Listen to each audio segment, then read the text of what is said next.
yang solih, solih dan solihah.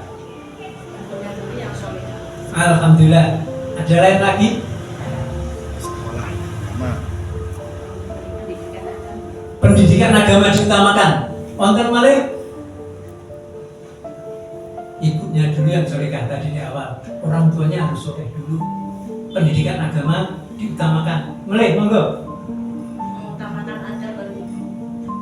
Betul. Ada qabla ilmu. Terus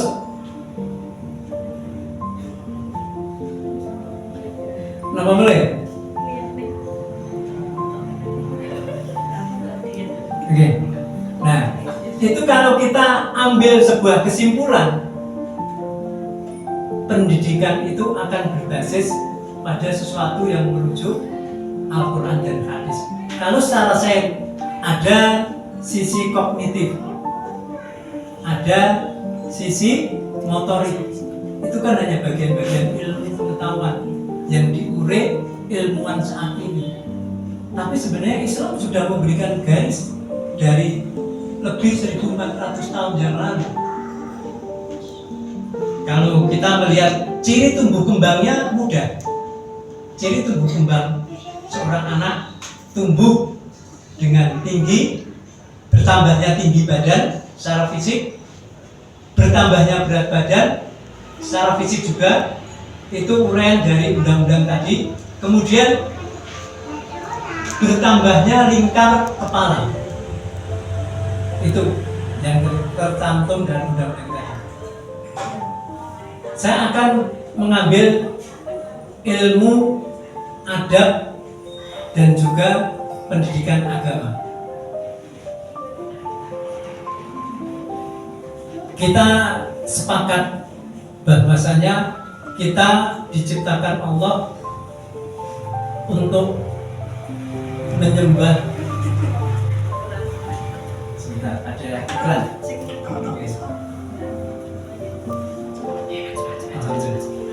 Allah menciptakan kita hanya untuk menyembah. Wa ma khalaqtul jinna wal insa illa liya'budun. Jadi tidak ada alasan apapun kalau kita sudah mengaku sebagai seorang muslim lari dari tanggung jawab yang sudah diamanahkan tadi.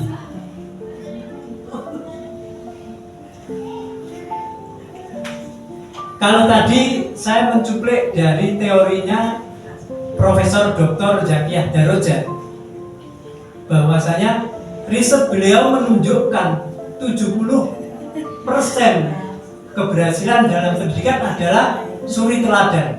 Sekarang berapa persen kita memberikan keteladanan kepada anak? Karena tadi jawabannya jelas, memberikan pendidikan agama, memberikan pendidikan adab sebelum ilmu. Kemudian satu lagi apa tadi? Satu lagi jawabannya tadi. Memberi. Nah, sekarang kita kembalikan ke masing-masing kita introspeksi.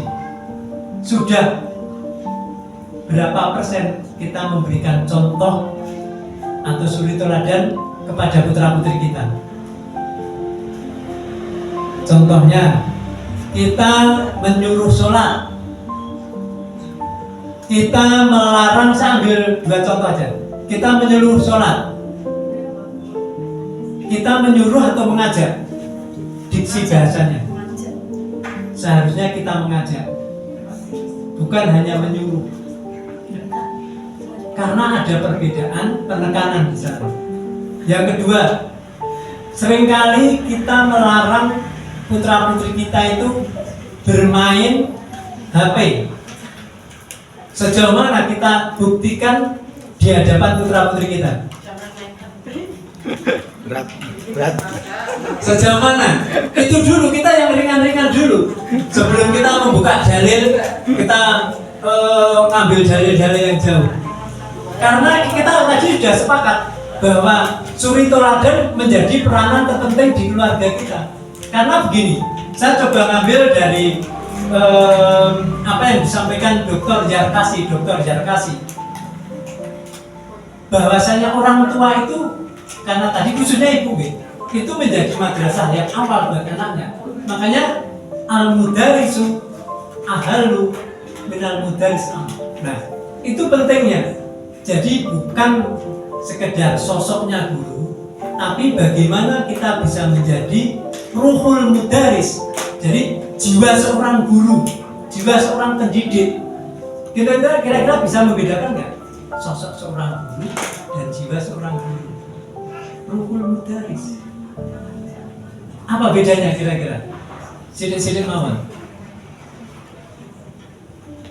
Sosok seorang guru, yaitu bisa saja ya, sebagai labelnya, misalkan saya Mas Arif, guru TPG, ya udah itu sosoknya. Sosoknya. Tapi sosok itu belum tentu menjiwai jiwa seorang guru. Jiwa seorang guru itu tidak terpaku dengan predikat label. Dimanapun, kapanpun, anywhere and anytime. Kalau jiwanya memang jiwa seorang pendidik, seorang murabi, seorang ustaz, dia akan selalu di mulutnya itu akan selalu keluar petuah-petuah untuk kalau kita beda generasi ya generasi.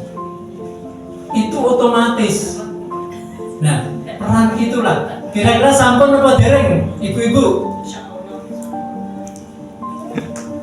Kalau yang sudah lampau biasanya jawabannya pasti. Kalau yang akan datang bisa insya Allah. Sudah atau belum? Sudah. Sudah, alhamdulillah. Yang lainnya? Sedang berproses.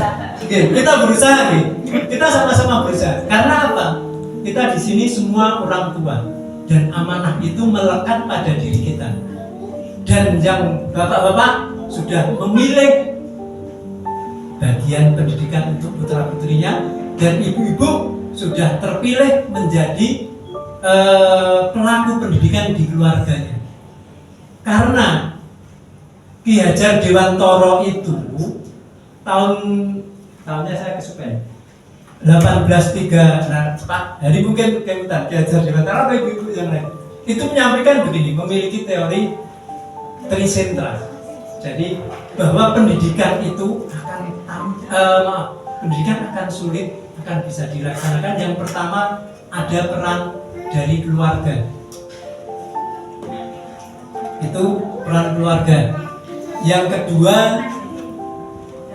peran lembaga. Peran lembaga. Yang ketiga peran lingkungan. Coba diulangi. Yang pertama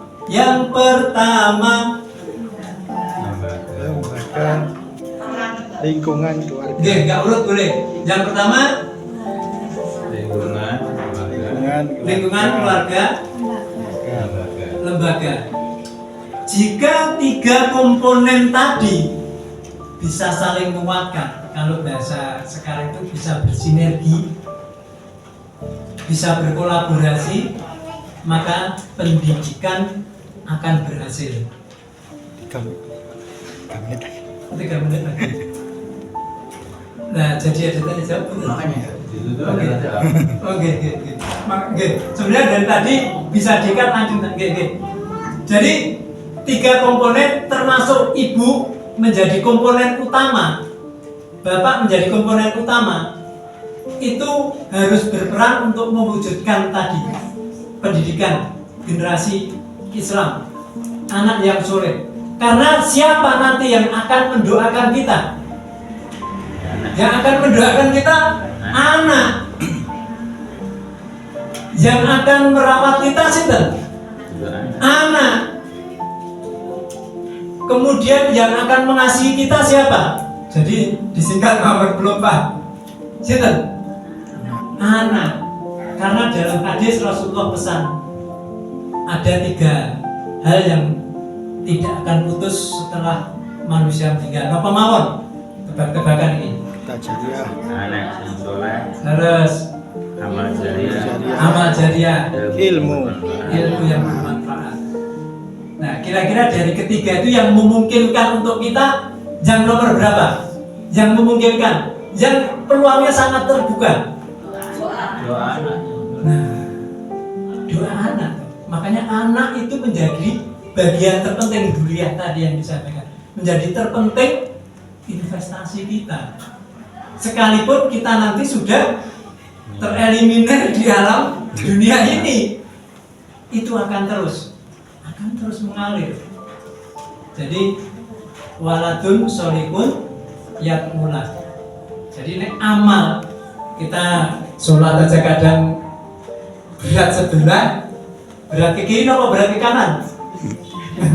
Sholat. Puasa kadang merasa hadirnya bulan puasa itu sebenarnya menjadi sebuah anugerah, sebuah hadiah bahwa Allah membentangkan, Allah membuka kesempatan yang luar biasa termasuk dihapusnya dosa-dosa.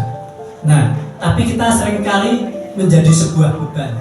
Kemudian mudah-mudahan anak yang akan kita harapkan, yang sudah Allah amanahkan titipkan kepada kita bisa menjaga amanah tadi dengan memberikan hak-haknya di antara yang sudah saya sebutkan dan Bapak Ibu sebutkan tadi.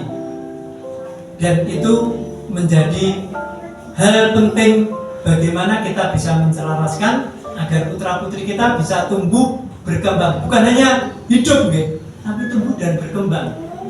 Tumbuh dan berkembang sesuai dengan fitrahnya, dan fitrah itu sesuai dengan hadis yang di atas tadi, kitalah yang akan menorehkan. Jadi jangan main-main dengan putra-putri